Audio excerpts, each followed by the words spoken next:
Hi, it's Laura at Aquamarine18 Tarot and Books. Thanks for stopping by my channel today. Welcome or welcome back. This is a VR to Cody, who made a really interesting video about personifying tarot decks. And I've been meaning to make a VR for quite some time. As soon as Cody started this conversation, I knew I wanted to share some thoughts. But I've had some health issues this month and I got way behind. So here I am, quite a ways after the initial video came out, putting out a VR anyway. I will link Cody's video below and also some VRs because other folks have VR'd as well, talking about whether they do or don't personify their tarot decks and why. And I think this conversation is really interesting.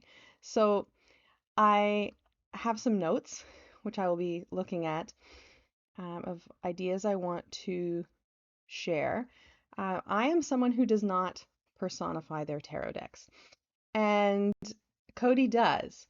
And Cody gave a kind of list of questions that, were posed as kind of, if you don't personify your tarot decks, could you answer these questions, kind of thing, to contextualize why it is that you don't.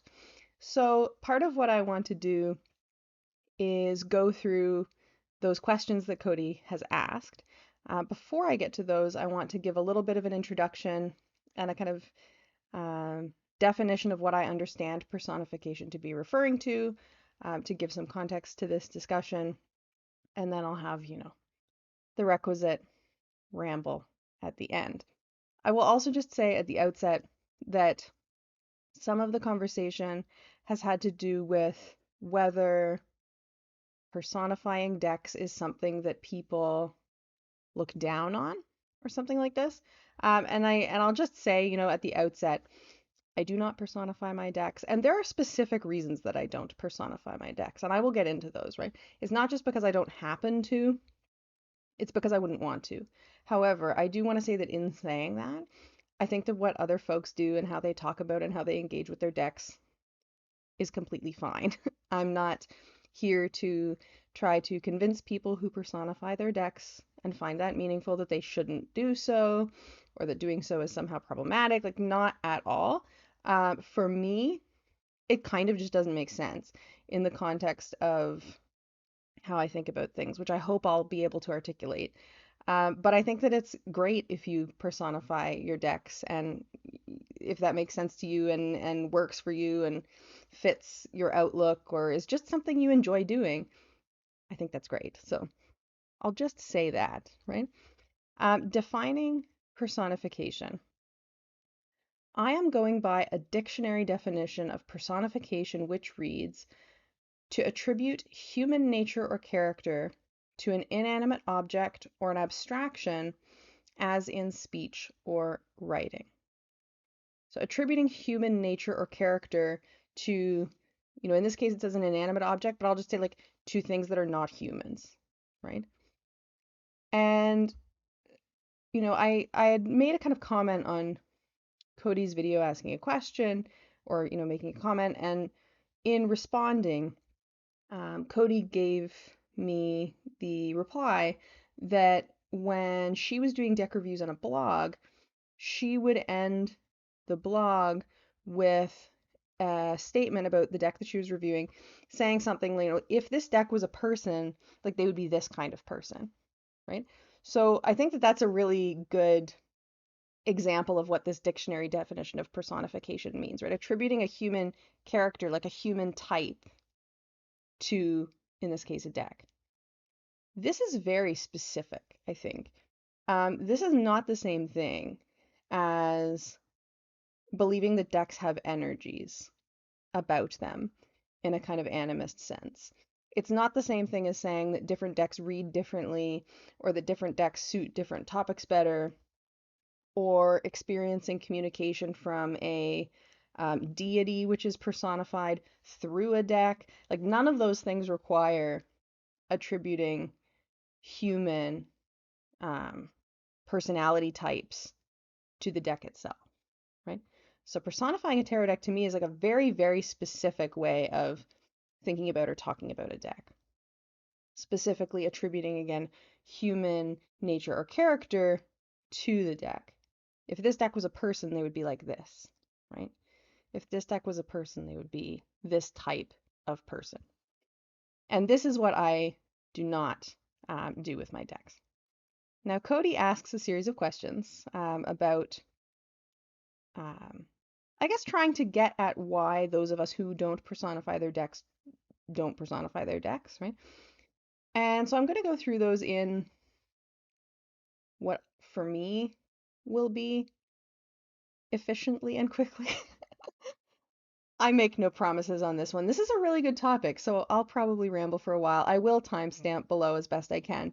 I want to cover Cody's questions because I think that they're interesting, and I understand the thinking of, oh, but if you don't personify your decks, like, do you do these other things? And if so, then why not this? Like, I completely get where Cody is going with these questions. I thought they were really good, so I want to answer those. The first question is, what are your readings like if you don't get meaning by personifying a deck? And I would say that my reading style, or like where meanings come from for me when I'm reading tarot or any other system for that matter, are informed by a lot of things. They're inevitably informed by the, you know, range of tarot or whatever divinatory system, books I've read or other educational resources I've engaged with, YouTube videos I've engaged with, the guidebook, perhaps if I've read that, um, blogs, whatever it is that I'm learning from, that I have learned tarot from over the years that I've learned tarot, perhaps experiences I've had with the particular deck or particular card, journaling, meditating, noticing when particular cards come up for me. If a particular card tend to come up when particular things are happening, that will tend to kind of make its way into how I think of that particular card. I read with reference to certainly elements in terms of thinking about the suits. I definitely incorporate numerology and meanings for number particularly when I'm working with a more Pip or Marseille style deck. The artwork in a particular deck definitely contributes to how I interpret the cards. I don't interpret, every Four of Cups as meaning precisely the same thing. Of course, different artwork, gives me different ideas to go off of. Certain things will stand out. And so none of this involves personifying the deck for me. And I find meaning in other things like books or artwork.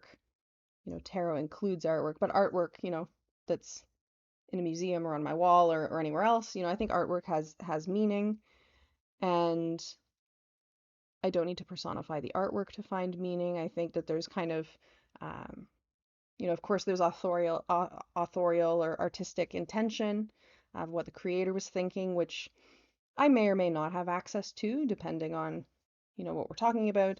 There's my own interpretation that's going to be based on all kinds of things related to my life experience, for example, the cultural context and kind of wider um, environment and the kind of conversations into which a particular book or artwork or whatever it might be is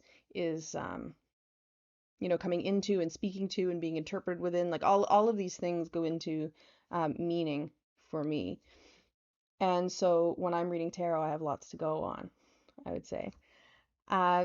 Cody's next question was, do you work with crystals? And then there's a kind of sub question of how you feel about working with or the energies of or properties of crystals that are kind of naturally formed in the earth versus kind of lab created, um, like blue goldstone or something like this, like something that is only created in a lab.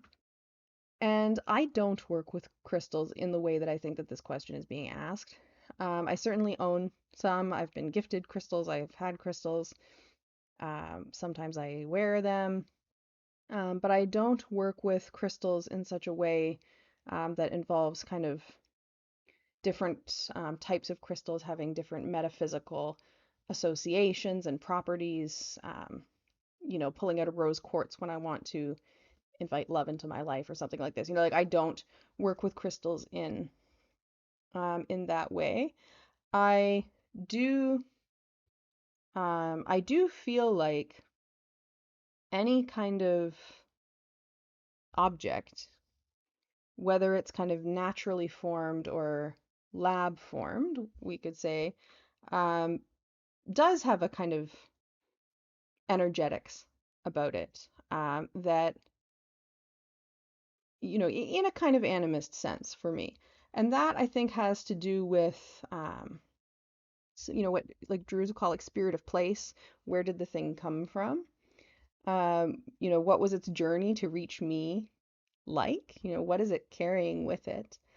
Um, what went into it? What materials went into it if it's like a made object, right?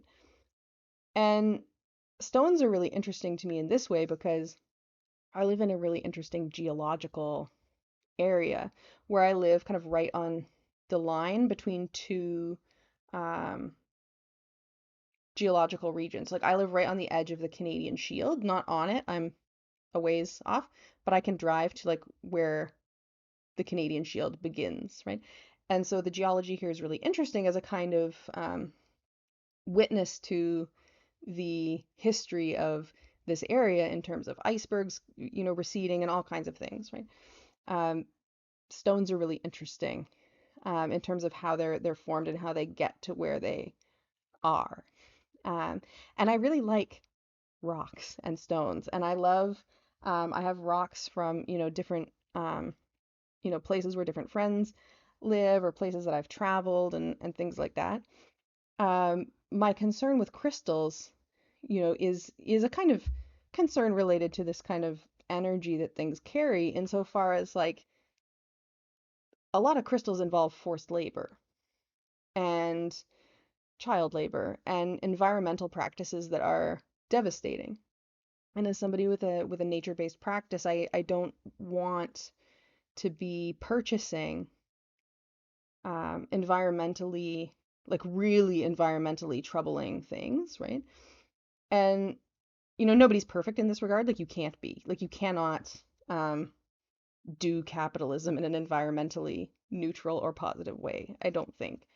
But I try to avoid the things that feel A, completely not necessary to me, and B, like the worst. And so this is one of those things. But I have a lot of rocks. I love rocks. I love sticks. I love leaves. I love dried flowers, um, anything like that. I love, and I like to have those things in my space.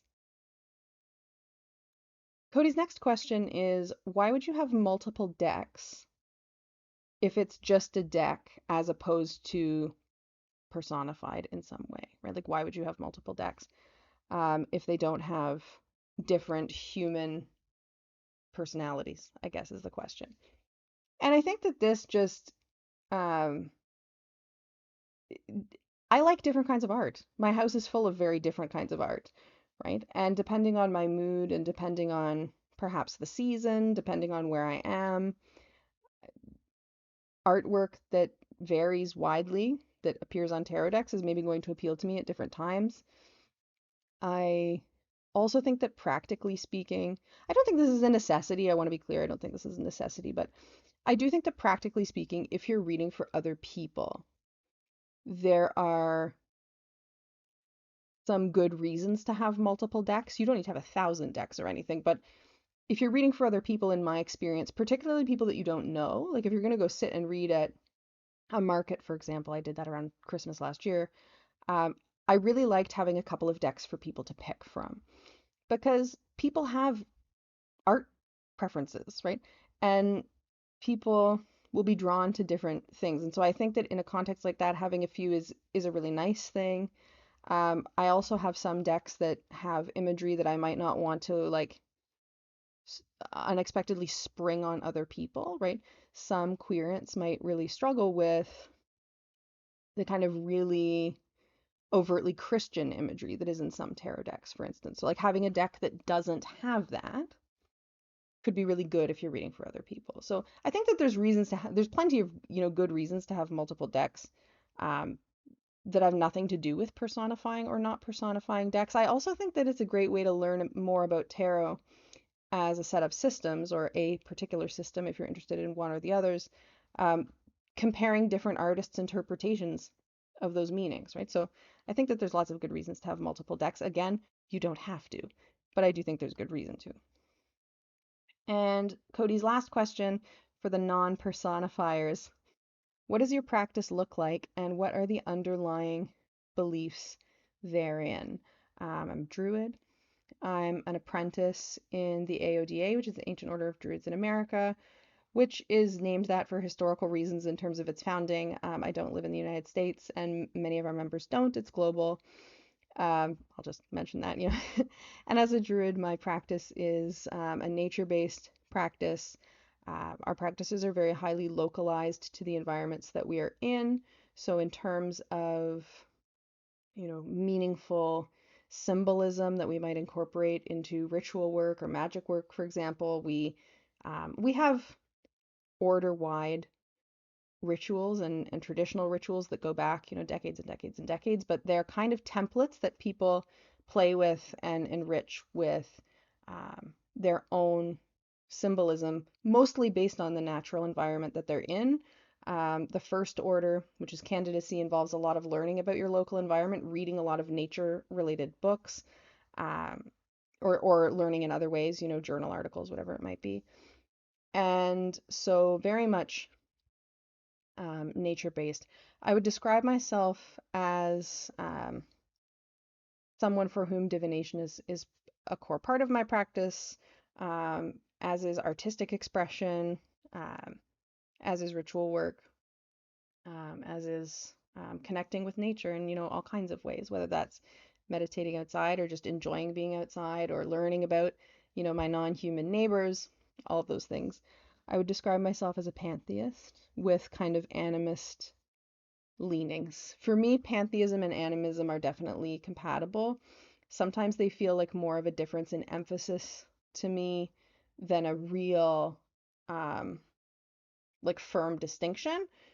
That's not going to be true for everybody. For me, they feel compatible. For me, the universe, like the matter of the universe, the stuff of the universe, like that is sacredness, right? And all the kind of multiplicities of things that make that up express this kind of spiritedness in their own unique ways, right? And and so this personification question is interesting because I absolutely see non-human species as persons and as having personalities, right? And I think a lot of us probably think of various non-human animals, particularly ones that we engage with really closely, as having personalities. Like if you've lived with a cat, right? If you've lived with a couple of cats, like that like what their personalities are like, and the fact that different ones have very different personalities, right? For me, this isn't personification in the sense of ascribing human traits, right? Because if I'm describing another being's personality, I'm describing um, itself, right? I don't need to impose, um, this cat is like the grumpy guy down the street who yells at everybody who accidentally steps on his property. Like I don't need to do that to articulate the fact that the cat has a personality, right? And I just need to get to know the cat and what they're like. And I would say the same, I need to get to know the tree and what they're like, right? By experiencing and by studying and by reflecting and all of these things. So I do have that kind of animist leaning, but I don't think that that makes everything human. And I don't think that putting the kind of lens of human on that is something that I want to do. Because when I'm getting to know the neighbors, so to speak, the non-human neighbors, I want to listen and experience what they're like, right? Get to know what they're like. And and I want to cultivate a kind of outlook and cultivate a kind of ontology and cultivate a kind of way of looking at, the environment that I'm in and everything that's surrounding me that will empower me to engage with the world in a good way. And in that sense, my spirituality and this is this is a ramble for the question of what my practice looks like and the beliefs that are within it. It's hard for me to even talk about a spiritual set of beliefs. I can say, pantheist, a little bit animist, druid. It's hard for me to put bounds around that and say, well, this is my spiritual life, because cultivating a kind of pantheist or animist worldview, to me, it ends up permeating everything I do. It permeates everything you do with these kinds of worldviews. Like what I eat, what I do for a living, everything, right? So it's hard to talk about a spiritual practice as if it's like contained in that way. Now, that's Cody's questions. So why don't I personify decks? Or personify things that aren't humans, for that matter, just in general.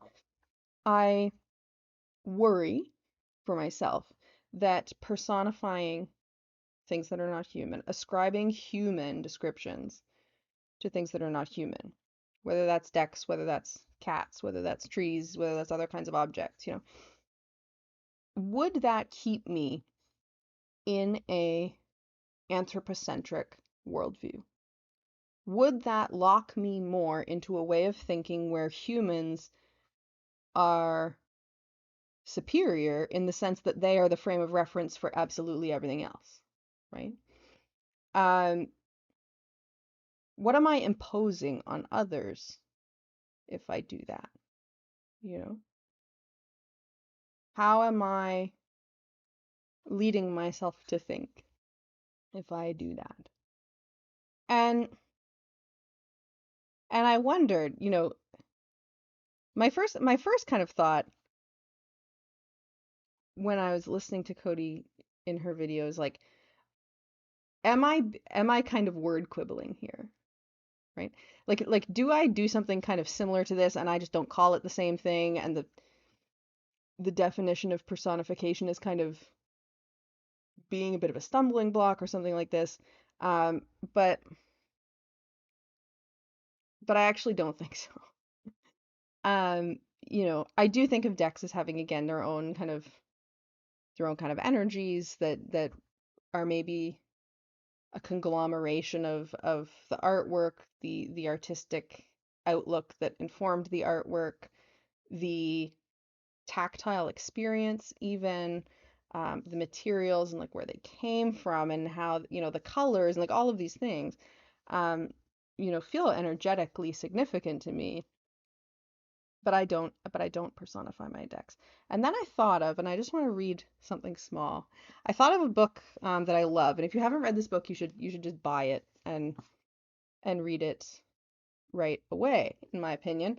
And that's Braiding Sweetgrass: Indigenous Wisdom, Scientific Knowledge, and the Teaching of Plants by Robin Wall Kimmerer. And Robin Wall Kimmerer is a scientist. She's a member of the Citizen Potawatomi Nation. She also wrote a book about moss, that is a beautiful book as well. And she's a professor of environmental biology. And this book has this chapter in it called The Grammar of Animacy.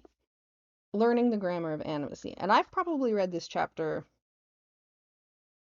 I don't know, 25 times. The book is really good, but this particular chapter I think is very interesting. And it prods me in ways that I appreciate, so I go back to it.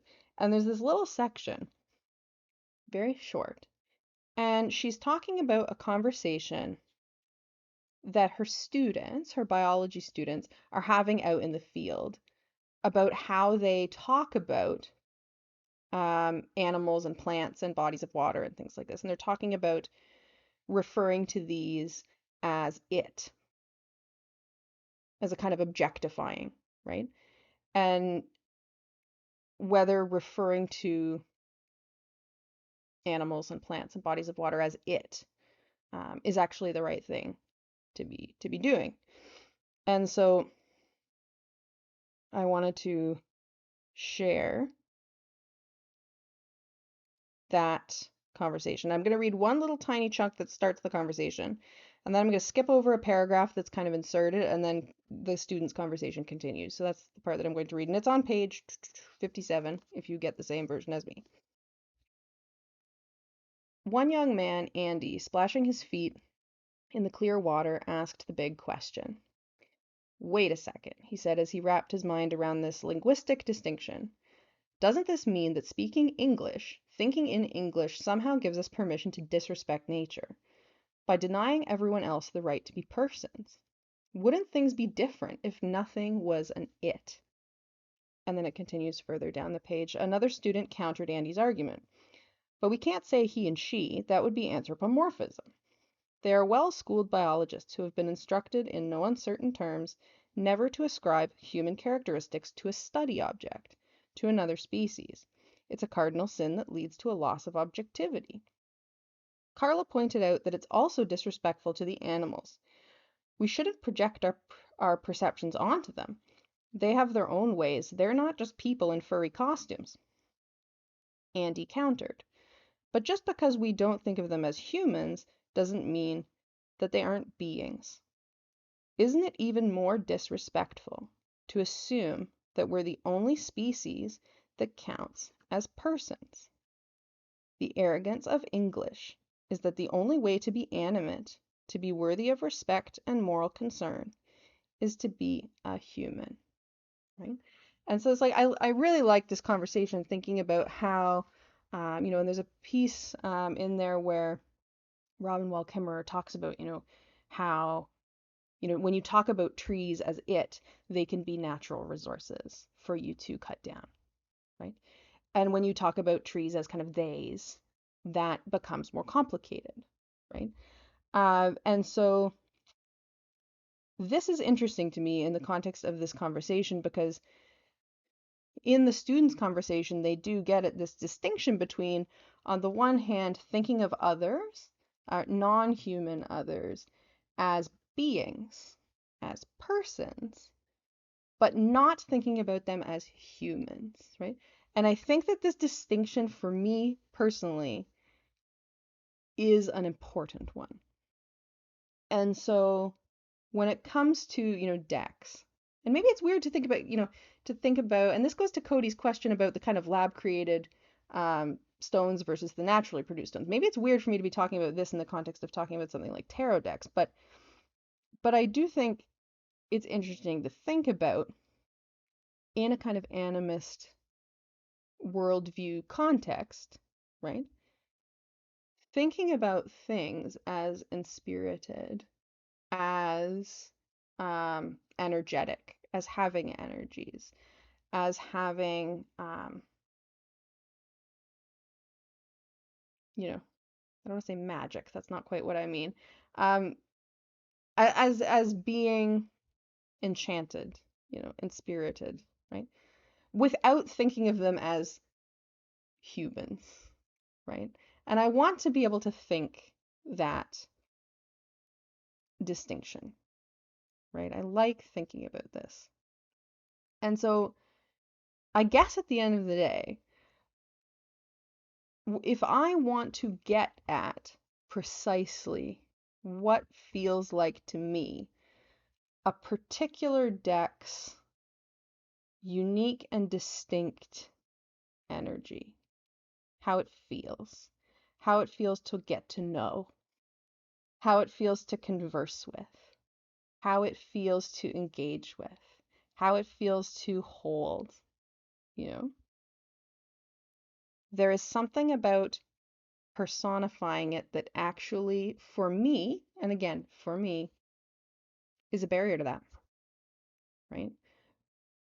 In some way that matters for me. So that's why I don't personify decks. At the same time, I will say I watched a VR by Tishan, whose channel is called Nine Coins, his brand new channel, who I'm linking below, who made a VR to this, who talked about personifying decks as a kind of thought experiment.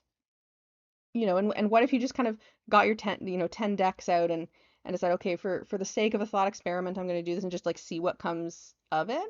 That actually makes complete sense to me as like an activity. So it's not, again, it's not that I'm um, intending to suggest that other people are engaging with their decks in the wrong way or anything like that. But I hope I've said something that kind of makes sense in terms of why, for me, ascribing human personality traits to things that aren't humans feels like a kind of imposition that gets in the way for me of fully experiencing and getting to know what I'm trying to get to know. So that's it for me. This was a ramble. I'm really pleased with myself for not going on for like 2 hours. I want to thank Cody for the really thought-provoking and interesting set of questions and just kind of topic. I've really enjoyed hearing other people's thoughts on this, and I hope that more folks continue to make VRs as well. Thanks so much for watching. I wish everybody a great day, and I'll see you again soon. Bye.